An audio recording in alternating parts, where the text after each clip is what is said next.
Laphroaig 10. This is how you do Scotland. You drink until you're spitting, and you're spitting until your bowels start to swell up and you're just peeping like a frickin' water horse. Laphroaig 10.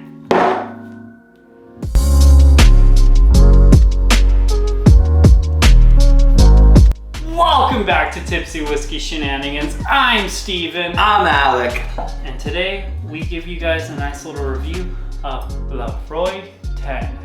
This is 10-year age dated, 43% alcohol by volume from the distillery called Laphroaig on the island of Islay in Scotland. Yes. And we're gonna go ahead and drink her, let you know. Scotland. Awesome, I did one of those. Yep, so for those of you who don't know, Islay is an island off the north end of Scotland, and it is where a lot of scotch is made, the peated scotch specifically, but this bottle here is probably, well, one of our favorites for sure. You know, this is the peated scotch that sent me down the deep dive rabbit hole of scotch. You're Alice, this is Wonderland. Yeah, this became my Wonderland. And I know I didn't say it previously, but this comes out around $35 here in the great state of Arizona, where it's 300,000 degrees out right now. Yeah. So drinking peated scotch isn't really ideal, but we're gonna do it anyways. We do it for you. Yes, and we do it from November until March. Yeah, pretty much. Yeah. Alright, anyway. But yeah. On the nose, ashy tar, smoke, dirt, Salt and brine. campfire, bacon. This is literally the only scotch that I've ever had that smells like bacon. Like raw bacon. Yeah, it kind of does smell like raw bacon. Yeah, but honestly, like, when it comes to scotch, you know, you can have a lot of different kinds of flavors, but not a lot of scotches have this kind of smell of, and, you know, some people might think it's disgusting. I think it's freaking awesome. Yeah, it's like kind of like a weird, like, ashy rubber. Oh, yeah. No, there's like some like nice like floral hints in there. It's got a little bit of like maybe like a pear note to it. Yeah, if a you little bit of like a kind of dug. buttery vanilla. Yeah, like it's there. It's just that it's really earthy and smoky. Like it's so much like iodine rubber, bacon grease. Yeah, so good. You know, let's go ahead and get on the palate on this one. Yeah, so it starts out super campfire smoke, rubber, burnt rubber, but then it kind of like leads into this like slightly ashy, like buttery vanilla note, like all the way throughout. Like it starts off really heavy, like the front palate, it's like smoke ash, and then it slowly fades into the back palate being like a nice like buttery vanilla biscuit kind of thing. And I mean biscuit as in like cookie. Buttery biscuit. Way to keep it with the people. So yeah, super heavy on like that, like really salty, briny, a little bit of that bacon kind of flavor in the beginning, and then it totally just gets like 100% ash, hot stuff. But then yes, like you said, it does mellow out from there into like this sweeter, kind of like buttery biscuit. And it does a really good transition, honestly. For like, if you put it in 3 different states, the 3 different states are all really different.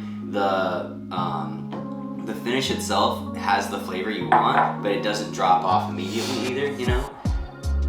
It's good. I like it. So this is gonna be weird because this isn't a rye whiskey, but I've been eating a lot of like rye bread.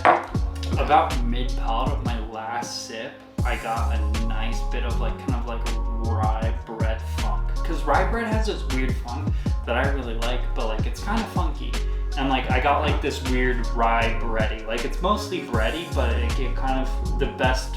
It's not like a sourdough bread, it's like a rye bread. Okay.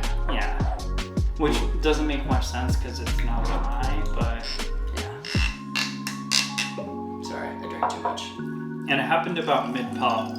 Yeah, it's so weird. It's like I mean, it might be my mind playing tricks on me, but it's like this ashy campfire smoke into like a nice bread that like a like spicy kind of like rye bread that like leads into this like sweet caramel vanilla biscuit that's like slightly buttery. Like it's like just so. No, I get what you mean by the rye bread because it's like bready. I bet the best way to say it like ambiguously would be bready. I'm just associating it to like a rye bread. Well, yeah, but no, I definitely get what you mean because that rye bread flavor has like this weird kind of like peak to it where it kind of like it like stimulates the back of your mouth a little bit, you know? It has that little like sting, not even sting. It's like, but like, you know, you kind of feel it on your actual like the skin inside of your mouth.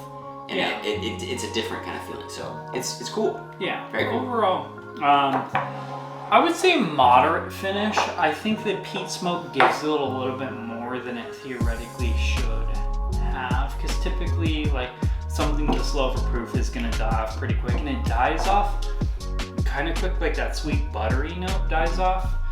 I don't want to say quick, but like moderately quick. But and then that little like ashy smoke it lingers on for a little bit longer. But that's kind of as expected with a lot of like peated scotches. So I would say it has about like a medium moderate finish. We've talked about it long enough. Yeah. We're here to give the folks a review. What grade are you giving it? For a 10, I give it an A-. Alright? And as far as scotch goes, A- is going to be fully built on one price point. This is cheap as far as scotch goes. So cheap as far as scotch. So cheap. Yet it still has, it encompasses a lot of what you think of when you think of peated scotch, which is really nice.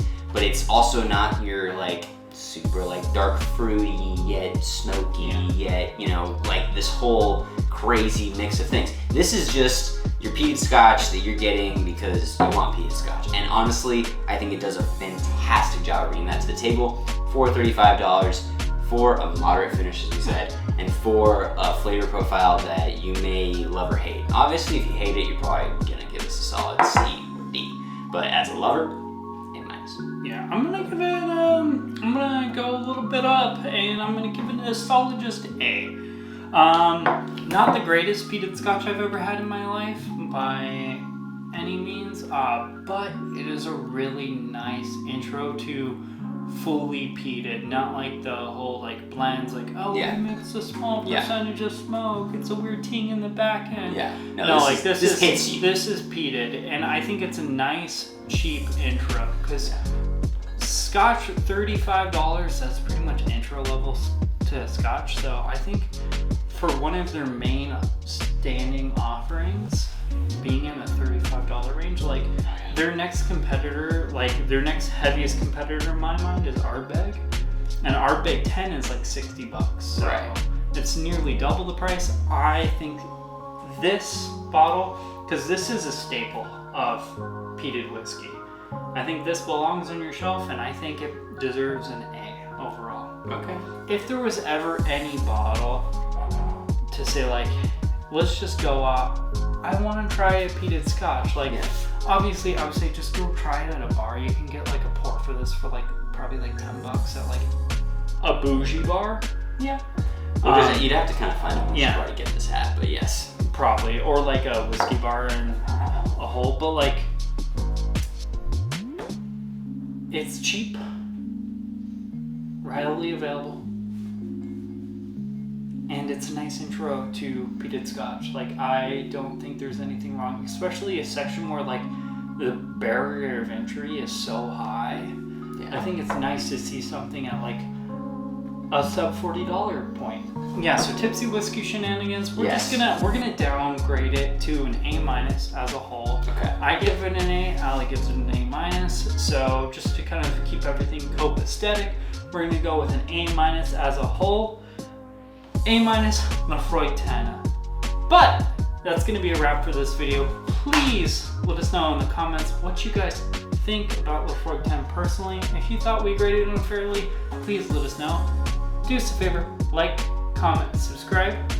Check out our Instagram and our Facebook and Patreon. That being said, thank you guys for watching, and cheers. Cheers. We'll see you later.